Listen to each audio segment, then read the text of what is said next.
Yo creo que va a dar más para un podcast. Yo creo que contigo podríamos hacer una temporada completa, más capítulos que una serie de Netflix. Me lo han dicho toda la vida, man. Es lo que me decía Juan Claudio, un cúmulo de conocimiento demasiado grande. Pero tú me dices y partimos, ¿no? ¿Hacia dónde vamos con esto? No sé, de hecho ya partimos ya. ¿Ya estamos? Sí, ya estamos. Perfecto. Entonces, la gracia de este proyecto es que, en mi caso, en mi perspectiva, es una excusa para hablar con gente bacán. Con gente que tiene trayectoria, con gente que hace bien las cosas. Y de ahí viene mi pregunta, ¿qué es hacer bien las cosas? Las cosas bien hechas se programan, se diseñan, se tiene una prevención. Y de ahí viene como el desarrollo esto de ver qué es el diseño. ¿Qué para ti es el diseño, Santiago? Es como una pasión, ¿no? Lord Byron, cuando escribió a Don Juan Tenorio, se preguntaba, más bien indicaba las 4 preguntas fundamentales que tiene el destino del hombre, ¿no? Y la verdad es que esas 4 preguntas yo me las sigo preguntando todavía y lo único que uno hace en la vida es tratar de dar respuesta a esas cosas, ¿no? ¿Qué es el espíritu? ¿Qué es vivir? ¿Qué es morir? ¿Qué es amar? En fin, ¿no? Y la verdad es que yo creo que se trata simplemente de encontrar un sentido de amor en las cosas que tú haces. Y eso te lleva y te conduce a un estado de tranquilidad porque estás siendo feliz de alguna manera con lo que haces tú y con lo que es el resultado de lo que tú haces para los demás.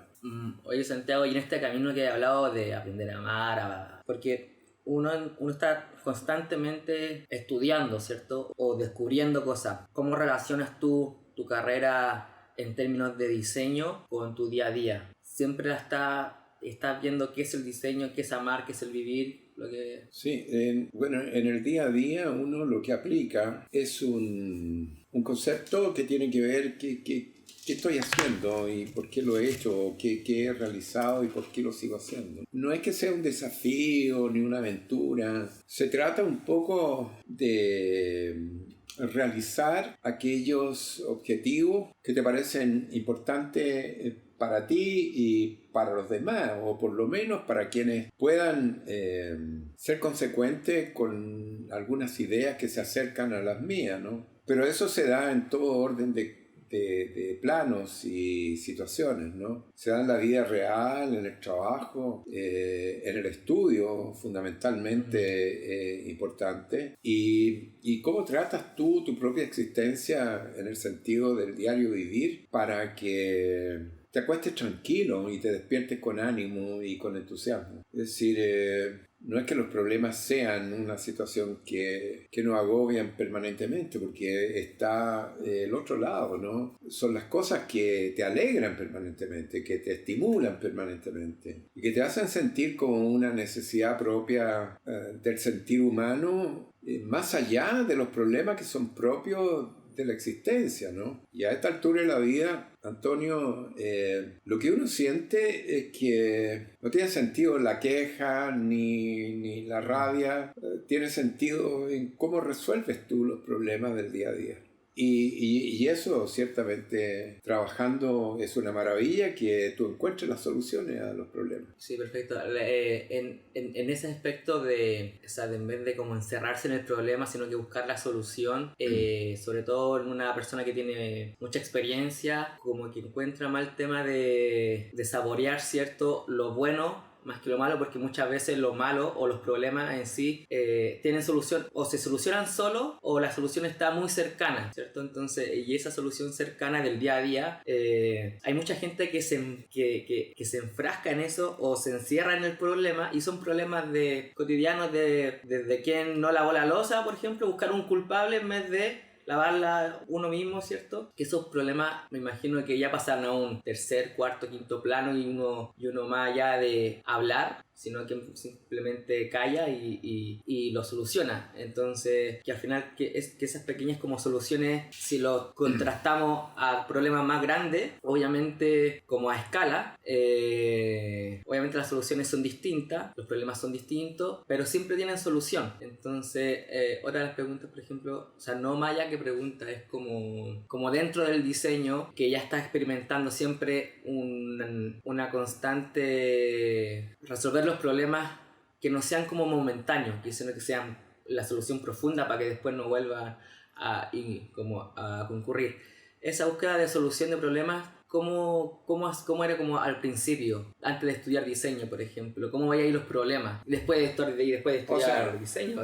La vida te plantea siempre instancias de superación. Se puede llamar problema o se puede llamar instancia de resolver situaciones que son muy simples, otras más complejas. Y la palabra problema yo la descarté hace mucho tiempo. O sea, era palabra que yo usaba, ¿no? Y que la usa todo el mundo, ¿no? El problema es, o sea, yo ya no hablo de problemas.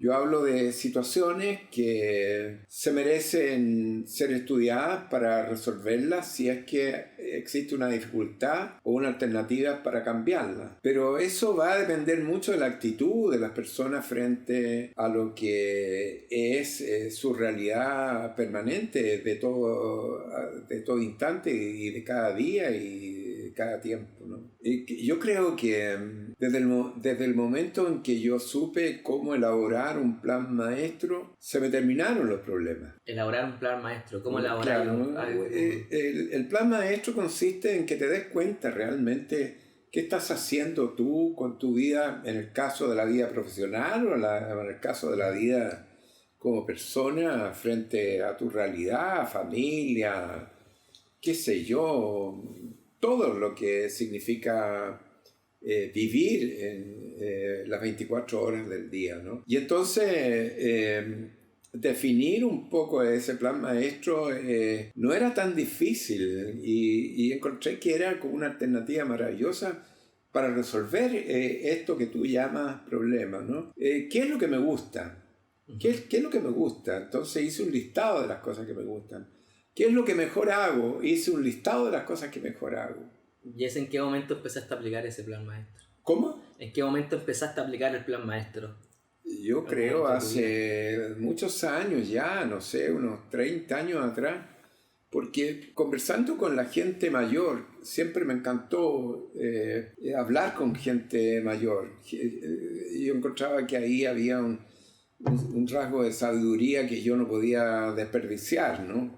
Tuve la suerte de trabajar siempre con gente sabia, digamos, muchos premios nacionales de todo orden, literatura, arte, ciencia, historia, literatura, etc., ¿no? Pero ese plan maestro consistía en saber determinar, definir cuáles eran las cosas que te gustaban, cuáles eran las cosas que tú hacías más fácil, cuáles eran las cosas que preferías hacer con mayor dedicación, versus a las cosas que definitivamente no te gustaban, las cosas que te encontrabas que te eran difíciles, las cosas que nunca harías de nuevo como para proponerte, qué sé yo. Y en definitiva, eso era un cuadro de análisis muy simple, porque dentro de cada una de las columnas de alternativas que tenía, el hecho qué es lo que te hace más feliz o qué es lo que menos te hace feliz, habían cosas que también tenían un orden, qué era lo más o qué era lo menos. Y entonces empecé a descartar las cosas que yo normalmente no quería hacer o no me gustaban o me eran difíciles. Y eso es porque te diste cuenta de las cosas que no te gustaban, porque muchas veces, a mí me pasa mucho que tengo que hacer algo para ver si me gusta o no me gusta. Entonces, por ejemplo, si me preguntas, Antonio, ¿qué te gusta hacer? O sea, yo no sé lo que me gusta hacer, pero sí sé lo que ya no me gusta hacer. Dentro del entorno que he trabajado. Entonces, de este plan maestro, ¿qué es lo que te gusta hacer hoy? A mí me gustaba hacer definitivamente aquellas cosas que tenían que ver más con lo empírico que con lo estudiado o científicamente comprobado. me gustaba más demostrar qué cosas podía hacer bien, que aquellas cosas que las tenía que estudiar y dedicarme mucho tiempo porque me desviaban del objetivo fundamental de las cosas que me gustaba hacer. Entonces descubrí que desde mi herencia familiar, de mi padre fundamentalmente y hermano, las cosas había que resolverlas, había que hacerlas. Y tú las podías hacer regular, mal o bien. Pero cuando las hacías muy bien, era muy estimulante. Por lo tanto, la elección era simplemente hacer muy bien y mejorar aún más las cosas que te gustaban hacer. Pero de esas cosas hay también un universo de alternativas. Porque de una especialidad o de una idea o de un afán, de las cosas que realmente te gustan, se abren miles de abanicos distintos que te conducen un poco hacia un camino de una permanente dicha del hacer, del estar, de trabajar o de pensar o de estar en ese ámbito. Pero también se te presenta dentro de ese ámbito la misma alternativa del plan maestro, ¿no? Las cosas que más te gustan, las que menos te gustan, las que haces mejor, las que no haces bien, qué sé yo. Entonces es como un dial, es como ponerse en sintonía, como lo hace también el oído, la luz, la garganta, los sentidos, ¿verdad? De enfocar verdaderamente las cosas que te hace sentir de que crees tú que lo estás haciendo bien y que normalmente tienen un eco de comprobación de que te dicen sí, esto lo haces bien. Y por ahí uno encamina la vida, especialmente la vida del trabajo, pero también la vida de familia, la vida de tus relaciones humanas, de la felicidad, de lo que te ofrece infinitamente la vida como cosas maravillosas que tú puedes aceptar o rechazar. En ese término de lo que te ofrece la vida, yo sé que has trabajado fuertemente en la parte de la docencia y hablabas también este plan maestro, lo venías haciendo hace como 30 años, de ver lo que no te gusta, pero ya anteriormente a eso, cuando estabas estudiando, cuando quizás no tenías ese plan maestro, ¿cómo era como el día a vivir? ¿Cómo veías ahí el tema de ir a estudiar, ¿cierto? De que si sabías si te gustaba o no te gustaba.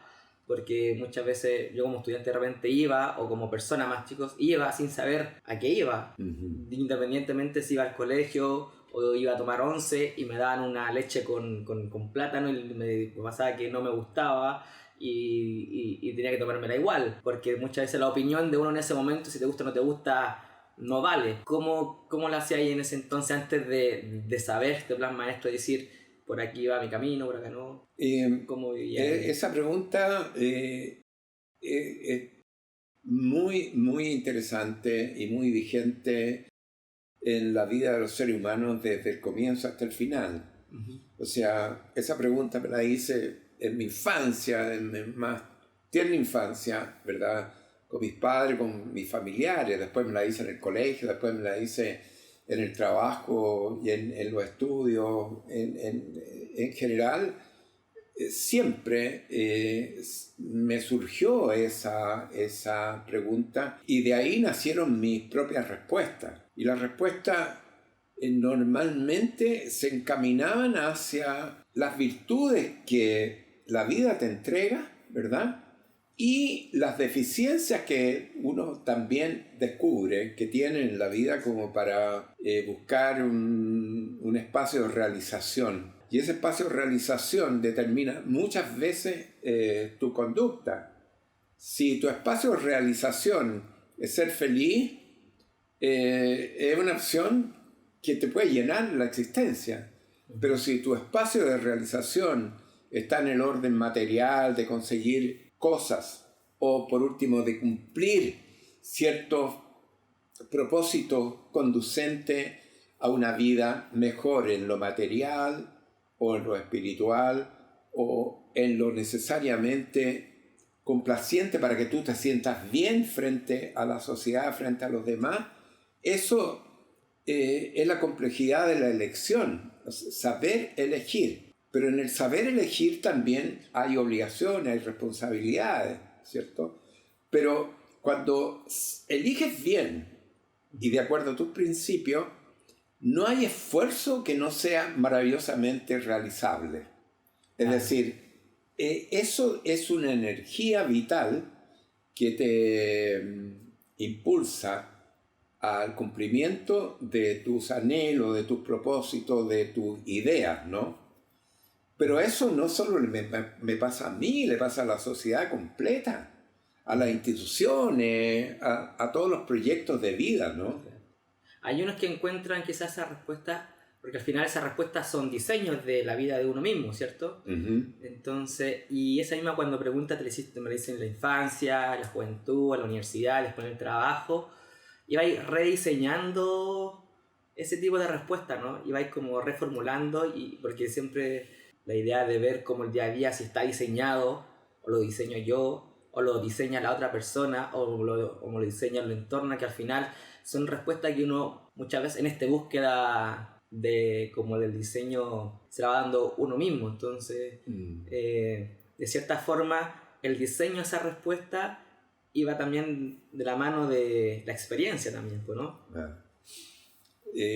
Cuando tú hablas de diseño en esto, es como dar señales, es como determinar formas conducentes a la solución o a la búsqueda de dar una respuesta frente a preguntas alternativas que tienen que ver con el mundo de lo que te imaginas y puedes crear para resolver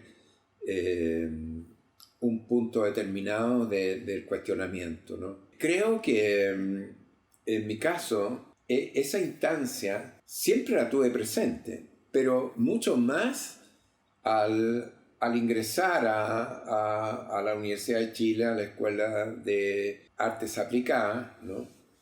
En que ahí me enfrenté a una instancia superior de cuestionamiento desde el sistema hacia mi persona y de respuesta hacia lo que yo esperaba o hacia lo que yo quería realizar. Oye, Santiago, y en este mundo de...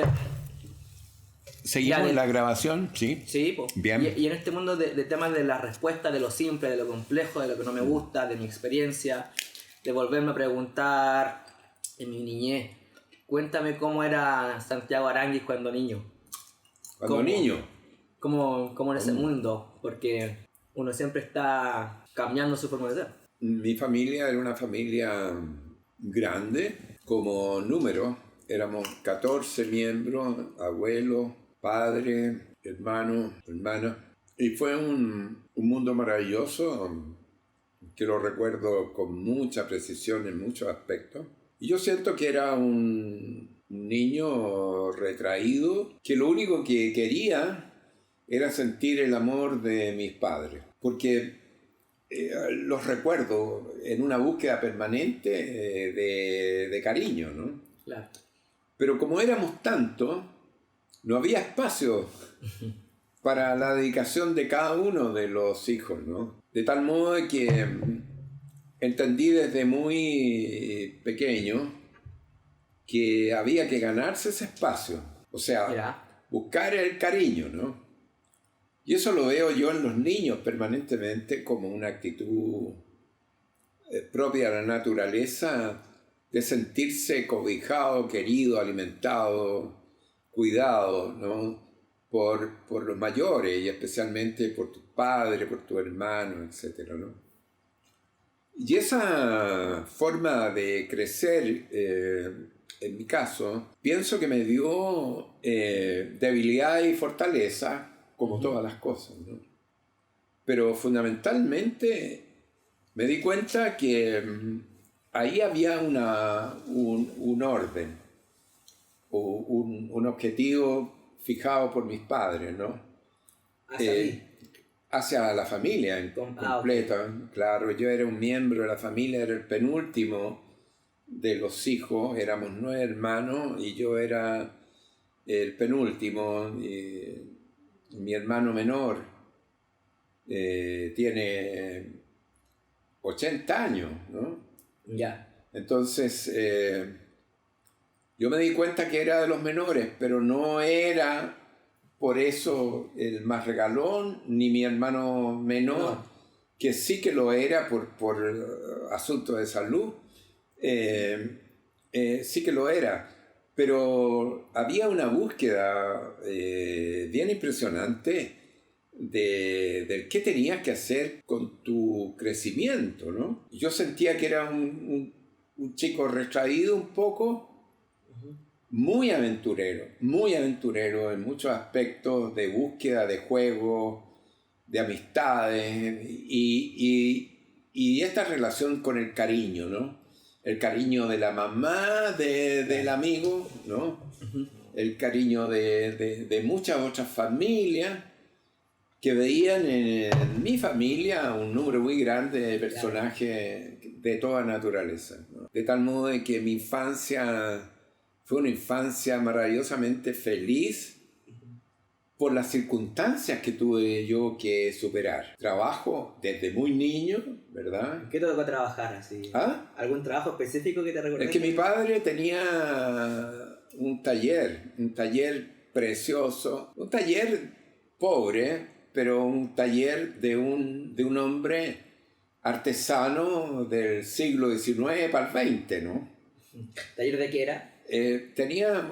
Mi papá inició con mi abuelo una carrocería de vehículos de atracción animal, coches de paseo, carreta, o sea, era un trabajo múltiple de mi abuelo y mi papá en la infancia de mi papá, te estoy hablando de 1908, 1910.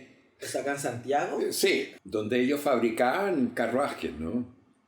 Y carruajes muy lindos porque fueron ganadores de premios. Ah, mira. Y mi padre tenía ese universo de conocimientos propios del quehacer artesanal para resolver problemas. ¿Siempre estuviste involucrado inconscientemente en el mundo del diseño entonces? En el diseño absolutamente, pero también en el diseño, digamos, no del tablero, sino de la bigonia o yunque, de la fragua, ¿no? De la fragua, del fierro, de la madera, de los cepillos, de los taladros. ¿Ah? Del objetos nobles, Es decir, de todos los objetos propios de un taller de comienzo del siglo, ¿no? Y da la impresión de que, imagínate, el siglo XX ya pasó.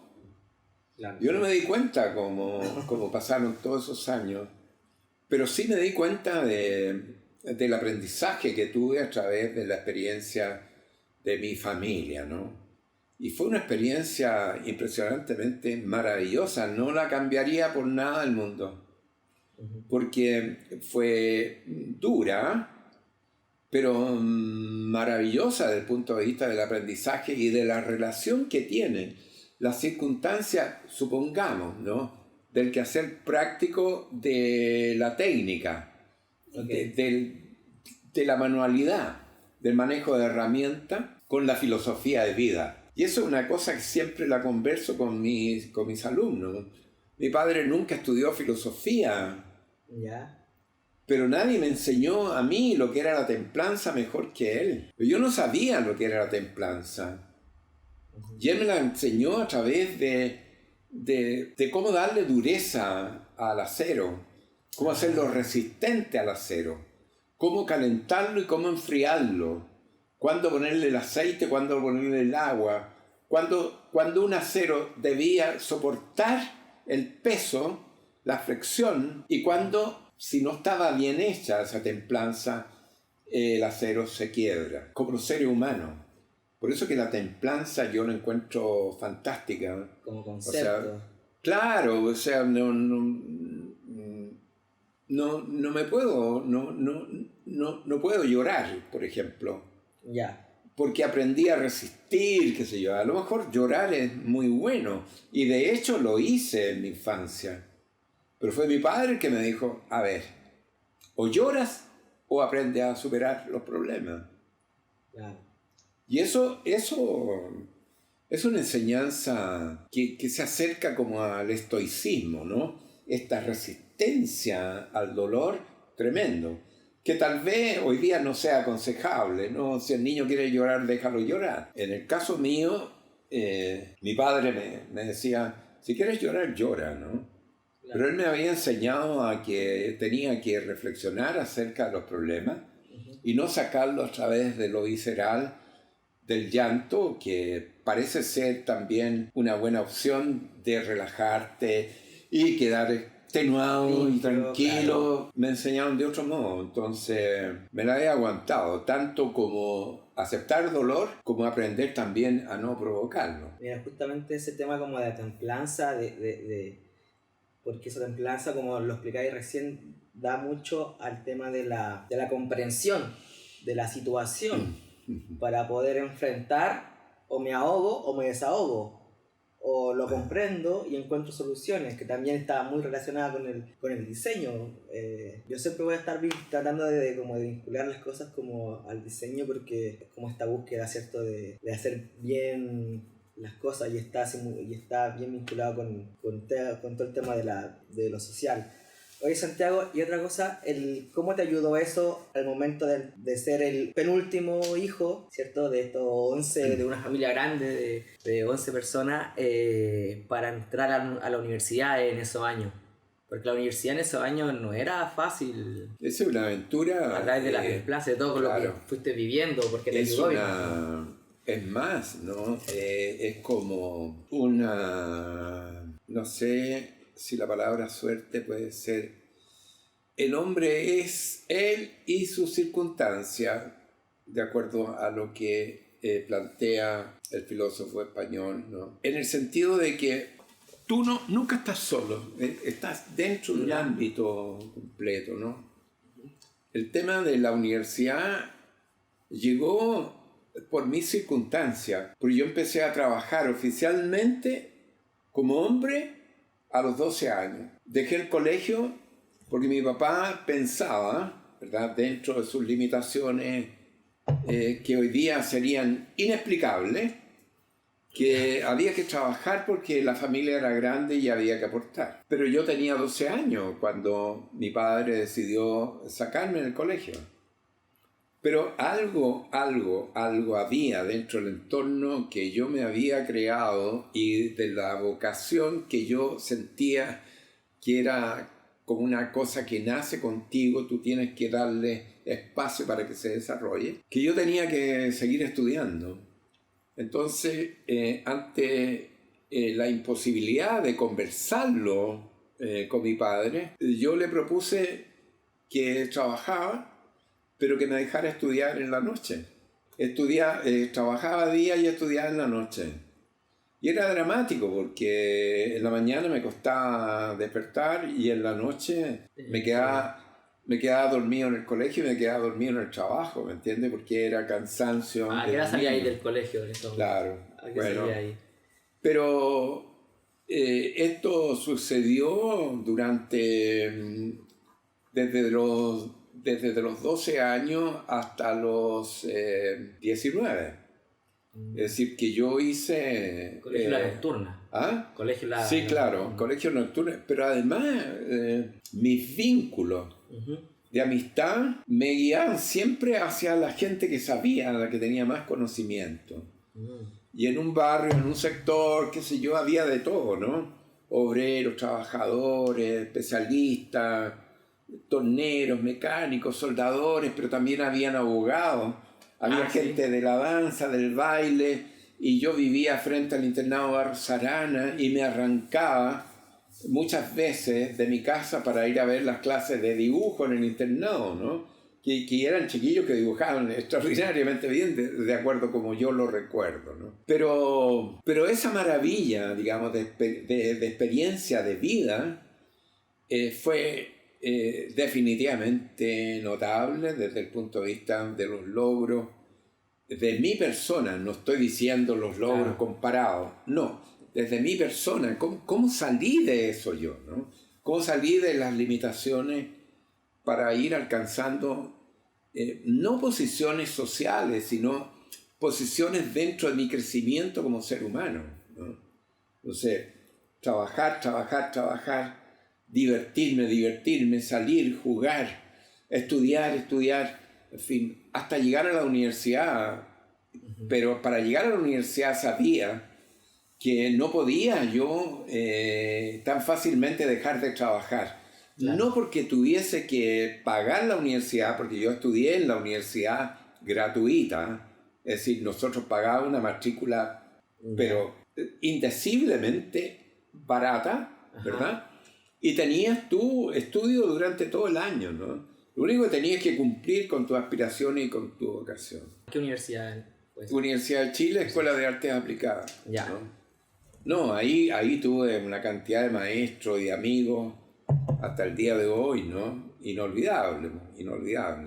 Pero en esa etapa de los 12 a los 19 años, mi formación como persona tuvo un vuelco dramático, pero intencionalmente buscado por mi papá y dramáticamente vivido por mí.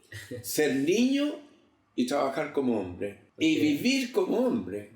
Y aportar a mi familia y esto y el estudio y todo lo. Entonces, que era la mayor parte del día. Claro, pero todo era difícil, pero era desafiante, entretenido. Hasta que llegó el momento mismo en que yo podía darme, digamos, la posibilidad de rendir un examen en la Escuela de Arte Aplicada para saber si yo tenía o no tenía talento para poder ingresar, ¿no?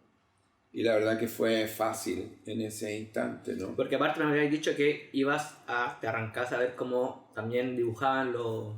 Sí, los alumnos del Barrio Sarana, ¿no? Claro. Pero además tenía amigos cercanos. Yo buscaba a esta gente que eran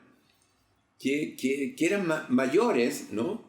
Pero que estudiaban en la universidad. Pedagogía, por ejemplo, ¿no? ¿Y cómo encontrabas esos amigos?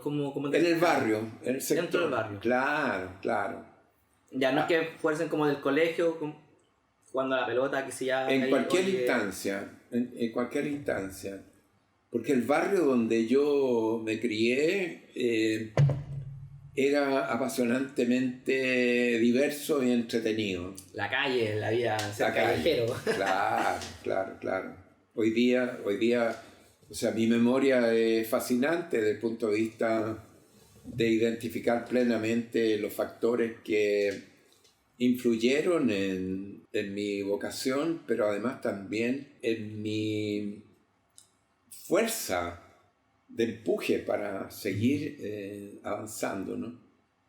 Tal vez pude haber sido muchas otras cosas diferentes que tenían que ver con los objetivos de vida de todo el mundo, ¿no? ¿Y por qué te llamó la atención entonces? ¿El diseño o qué?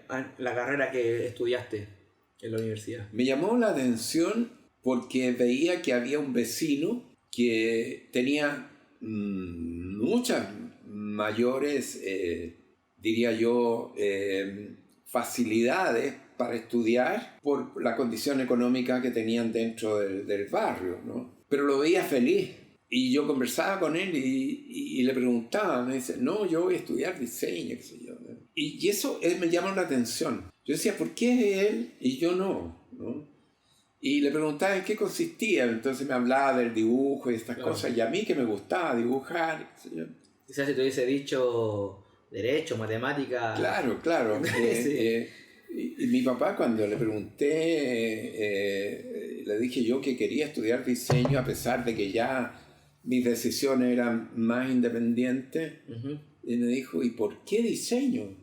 ¿Cómo veían el diseño en ese momento? En ese entonces, los diseñadores eran como personajes de una élite curiosa, ¿no?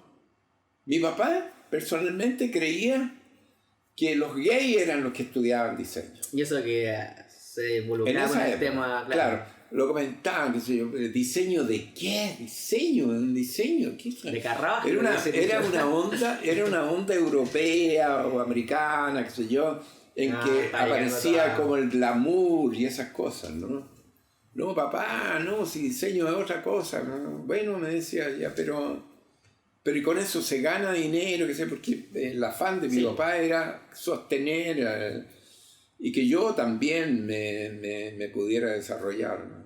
Bueno, no fue difícil, pero fue como ganarse la lotería, llegar a la universidad y desarrollar esto que era ni siquiera una aventura, era un placer absoluto, me costaba muchas cosas. Pero curiosamente tu pregunta tenía que ver un poco con lo que yo te hablaba del plan maestro, ¿no? Porque cuando teníamos clase, dibujo, por ejemplo, diseño gráfico, había un profesor que nos enseñaba como geometría descriptiva o en el fondo simplemente la perspectiva, ¿no? Para poder aprender a dibujar tridimensionalmente y esas cosas, ¿no? Y yo sin haber tenido ninguna formación matemática, geométrica, de nada, ¿verdad? Las cosas me salían muy bien. Y Juan Sardá se llamó mi profesor, debe estar vivo todavía. ¿En serio? Sí. ¿Ah? Debe estar vivo, claro. Y ciertamente le agradezco toda la dedicación que me brindó, porque él se fascinaba cuando me pedía que yo dibujara, qué sé yo, un punto de fuga de aquí, de allá, una vista aérea, de esto. Y yo lo hacía manualmente, ¿no? Y no iba mucho a sus clases, pero le hacía todos los trabajos que él me pedía, ¿no? Recuerdo que en segundo o tercer año fui el mejor alumno y había ido a 3 o 4 clases ¿En serio? de su asignatura. Solamente asistía a las pruebas. Ya. Y todas las pruebas me iban muy bien. ¿Y pero por qué no podías asistir a sus clases? ¿Por trabajar con tu papá? Claro, no, porque trabajaba con otros profesores para ganar plata. O sea, era ayudante en ese momento. Los profesores tenían su trabajo extra fuera de la universidad, ¿no? ¿Ya? Y uno de ellos, Luis Missenmayer, tenía una empresa en su casa que diseñaba vitrinas y hacía ambientaciones, Pascua, Año Nuevo, trabajaba con el Banco del Estado, qué sé yo. El retail. Claro, y él me puso el ojo con los otros profesores para que fuera ayudante de alguna manera de sus... ¿Y ese en qué año de universidad fue? ¿Primero? ¿Segundo? Segundo, tercero, ¿no? Segundo, tercero, cuarto, no, siempre trabajé, estando en la universidad. Estando en la universidad. Pero era mucho mejor que ser ayudante, pues estar trabajando directo con los profesores ahí, en ese momento. No, yo me sentía, pero muy bien. Y a partir de ahí, bueno, las cosas fueron abriendo, hasta llegar a todo lo que definitivamente ha significado mi plan de vida, ¿no? El plan maestro. ¿Ah? El plan maestro. El plan maestro. Tal vez de ahí surgen muchas materias que tienen que ver un poco con tus realizaciones personales, ¿no? Uh-huh. El cómo tú logras hacer de tu día un pasar, yo diría, grato, no cómodo, grato, o sea, gratificante, y gratificante tiene que ver también con gratitud, de agradecimiento por las cosas que viviste, ¿no? Perfecto, sí. El tema es fascinante y como estoy tratando de escribir mi memoria, siento que no es fácil que quienes me conocen entiendan mucho de lo que yo he vivido, ¿no? Pero tampoco estoy preocupado de eso. Uh-huh. De lo que estoy preocupado es, por ejemplo, de las semillas mías, o sea, mis hijos, ¿no? Uh-huh. Y mis hijos, mis nietos, y mis sobrinos, y esta gente, ¿no? Y tal vez el logro más fundamental de mi vida ha sido un aporte que no tiene que ver con el diseño ni con nada. Tiene que ver con lo que mis hermanos mayores y menores vieron en mí como esfuerzo personal. Porque fui el primero de una familia que ya tenía muy larga, de mucha gente, pero el primero que llegó a la universidad, el primero que ingresó a la universidad. Y cambió el paradigma de la familia también, De la decir, la familia. universidad. Claro, entonces tuve un hermano que estudió en la Universidad Técnica del Estado con el título de técnico tornero. Ya, Y técnico tornero. Maravilloso. ¿En Y la- ese en qué hermano, universidad? ¿ah? ¿En qué universidad? En la Universidad Técnica del Estado. Más bien, previo a la Universidad Técnica del Estado, Antonio, existió la Escuela de Artes y Oficios, donde se enseñaban carreras técnicas, ¿no? Fundición, por ejemplo, ¿no? Fundición. O sea, ya. Técnico perfecto. tornero. O sea, Sí. era una Yo- especialidad. Yo estudié tecnológica. en el colegio, pero no era universidad y salíais como técnico. Entonces yo salía Claro. como técnico de administración, pero en ese momento debe ser totalmente distinto a como lo viví yo, porque de estar especializado netamente en técnico en tornero, ¿cuánto tiempo tuvo que estar ahí? Claro. Me imagino. Claro, bueno, eso era previo a la Universidad Técnica del Estado, la Escuela de Arte y Oficio. Tengo un primo, Perfecto. y mi hermano mayor, Sergio, estudió tornería y ahí tuvo su diploma. Entonces él sabía de tornería, ¿no? Y era admirable, yo lo veía trabajar en fierro, qué sé yo, en bronce, en su torno. Era un capo para eso, ¿no? Qué bueno. Y otro primo, ¿verdad? Estudió fundición. Y el padre de él, tío mío, por el cual yo me llamo Santiago, Ya. ¿verdad? Creó la Fundación El Progreso en Carrascal, que todavía existe, ¿no? Para fundir monumentos. Hicieron monumentos a lo largo de todo el país, qué sé yo, Higgins, Carrera, ¿no? Porque ahí trabajaban con ellos los escultores de la época, ¿no? Estoy hablando de los años 1920, 30, 40. Bueno, pero me refiero a que el hecho de haber visto a mi hermano estudiar eso y que mi hermano me dijera toda la vida, estudia, no hay otra alternativa. Me decía, Chavo, estudia, ¿no? Él se murió a los 28 años, pero él fue el que me empujó dentro de la familia al estudio. ¿Cuántos años tenías tú en ese momento? Mi hermano se murió a los 28 años y yo tenía 14, 15, ¿no? Ya. Claro. Pero Recién. Pero el que me llamaba para decirme estudia, ¿no? O sea, ahí hay una parte del plan maestro de él, ¿no? Sí. De Al final tenía dos incitarme a mí. influencias grandes.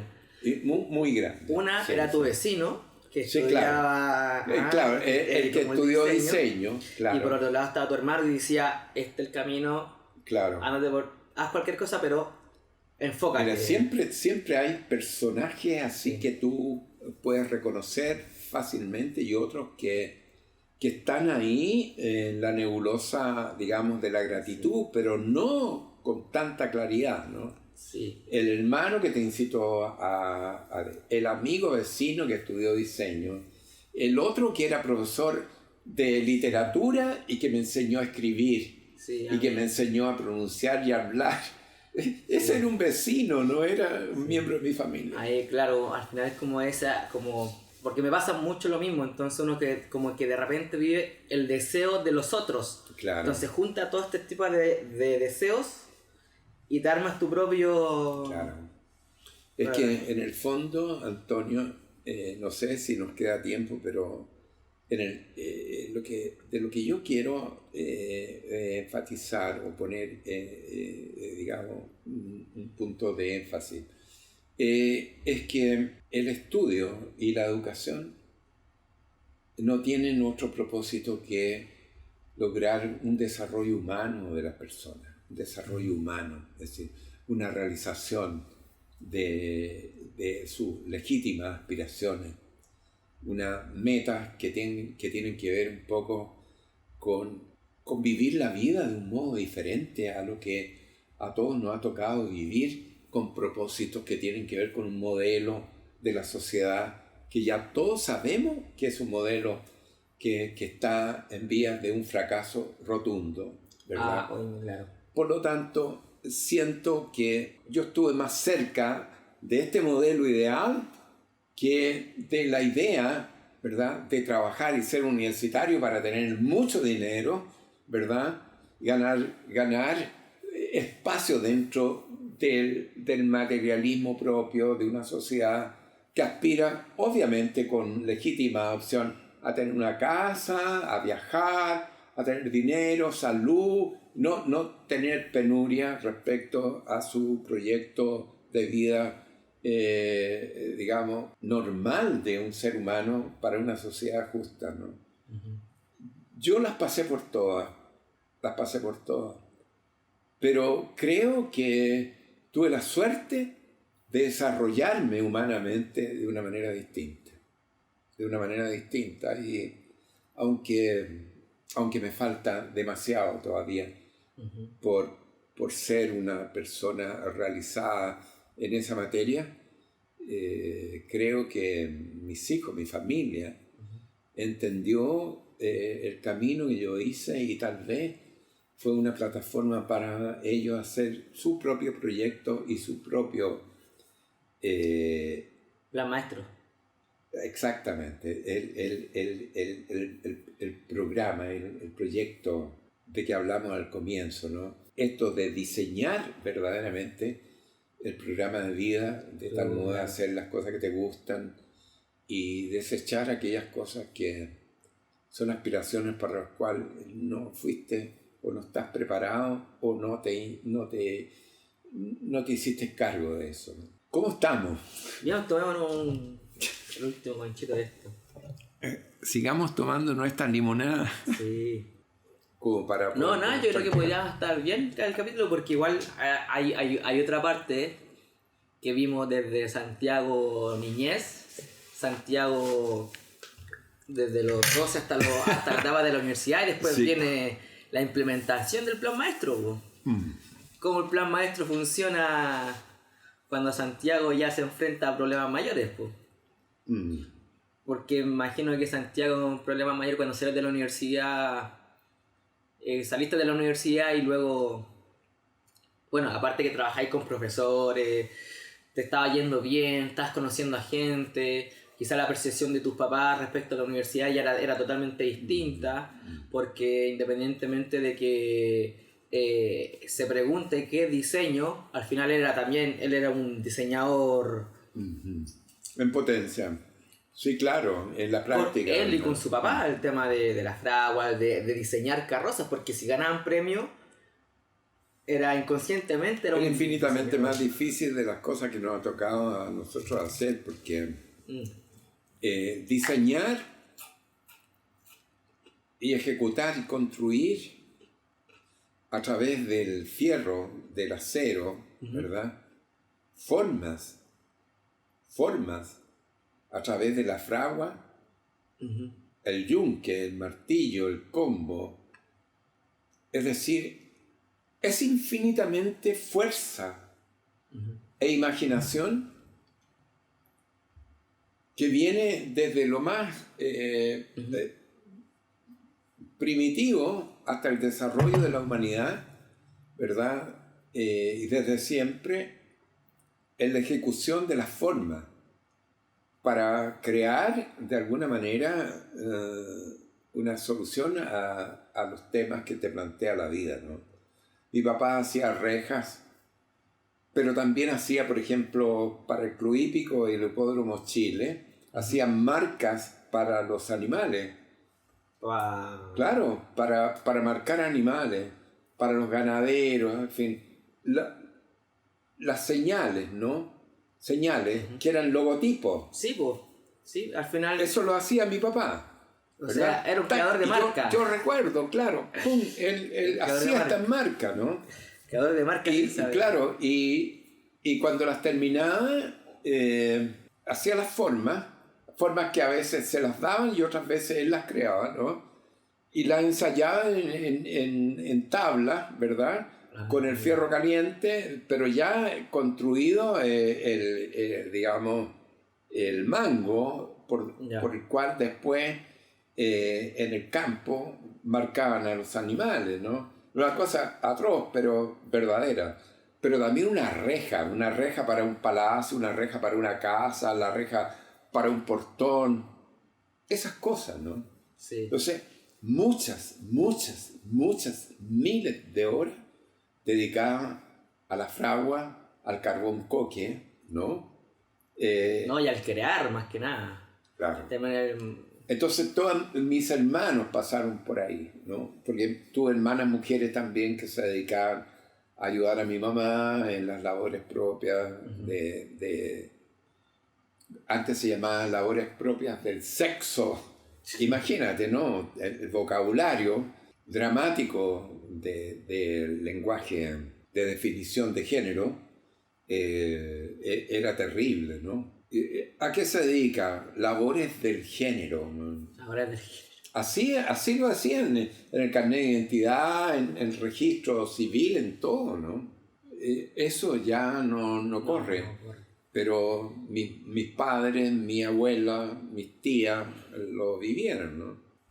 Imagínate ese mundo frente a lo que yo estoy haciendo aquí en mi espacio de vida, ¿no? Yo sé que todavía no llegamos a esto. Sí.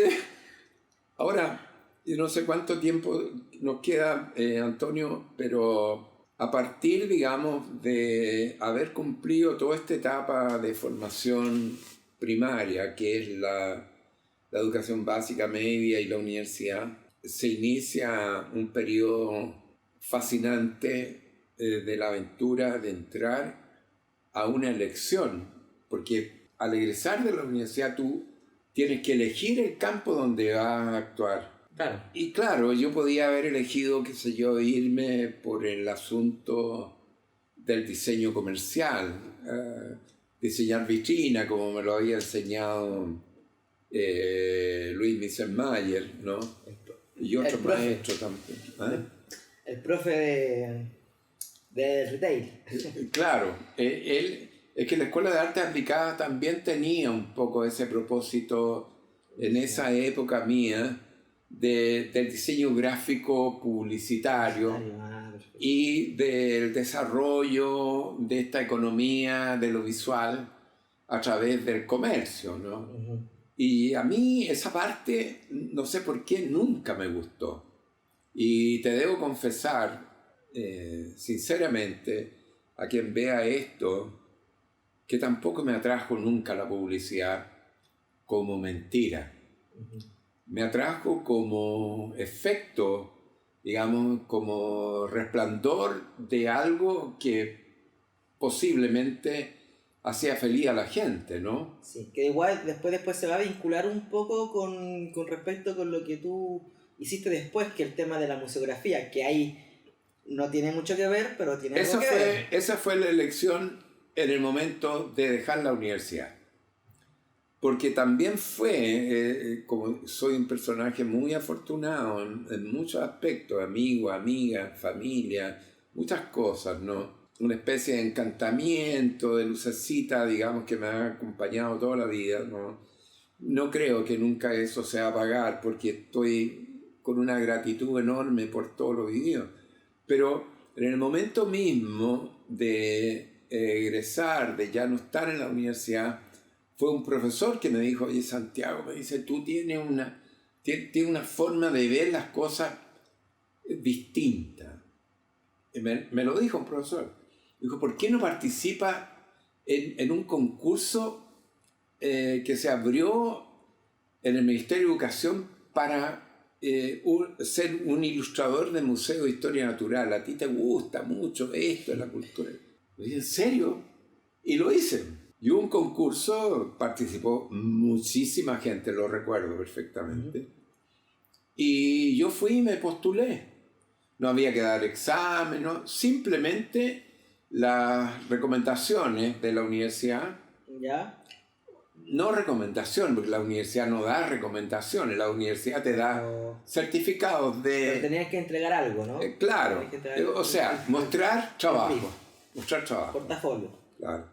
Y me gané ese concurso como ilustrador en el Museo de Historia Natural en la Quinta Normal. Ahí Y ahí empieza todo. empieza toda una etapa maravillosamente... la palabra fascinante te la he repetido varias veces porque siento que me omnibuló, me abrió un campo nuevo, limpio, ordenado, de conocimiento, de una aventura con la naturaleza, en fin, ¿no? Entonces me dediqué a dibujar. Pero cuando me di cuenta que ya había ganado el concurso y todo lo demás, vi que en el Museo de Historia Natural, en la Quinta Normal, no solo podía ser dibujante para las ilustraciones de las publicaciones que ellos tenían, sino para transformar eso, ¿no? Claro. Ahí partió el tema de la museografía.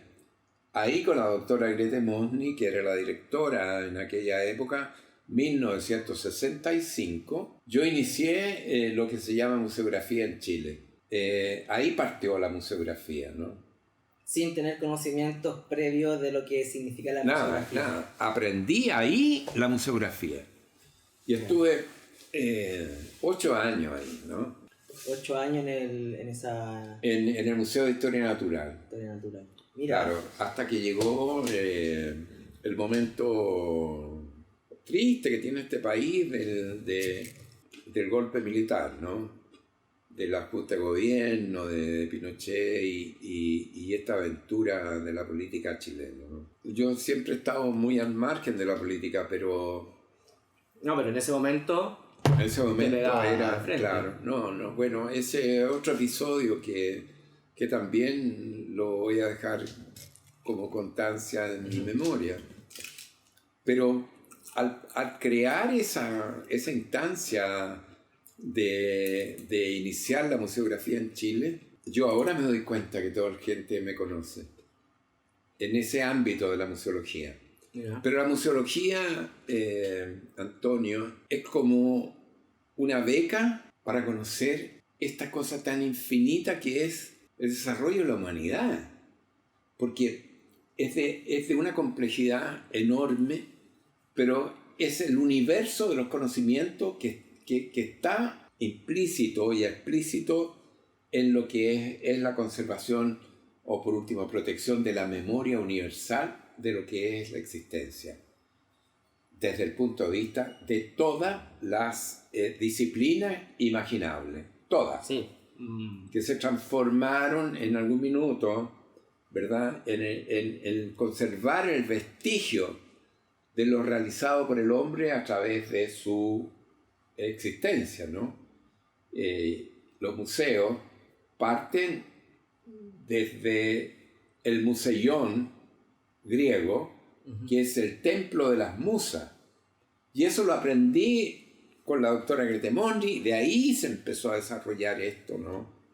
Y ese desarrollo, Antonio, significó prácticamente a esta altura, desde 1965, 75, 85, 95, 2005, 2015, Ya más casi 60 años. 2020, 55 años de trabajo. Es mucho. Sí, ahí hay todo un tema por hablar todavía. Y Uf. se puede dejar para el próximo. Yo creo que ya capítulo. para el próximo capítulo. Sí, porque te Y fue yo toda la feliz de poder introducción. seguir. ¿Ah? Te fue toda una introducción. ¿Sí? Sí, pero no lo grabes esto, ¿no? No, está.